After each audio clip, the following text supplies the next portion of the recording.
Okay. Nama saya Ashraf. Jadi saya adalah seorang lecturer baru di Politeknik.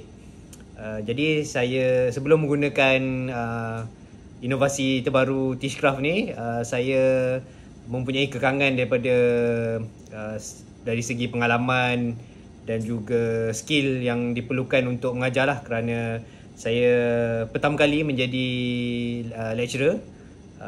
Jadi saya tidak mempunyai skill yang banyak lah untuk mengajar kepada budak-budak politeknik lah.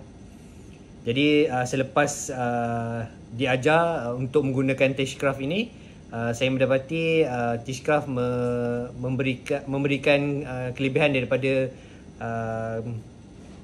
mudahnya untuk membuat lesson plan ataupun rancangan RMS yang berguna untuk saya lah, dan ianya memudahkan untuk pelajar-pelajar saya untuk memahami apa yang saya ajar kepada mereka. Itu saja. Okey.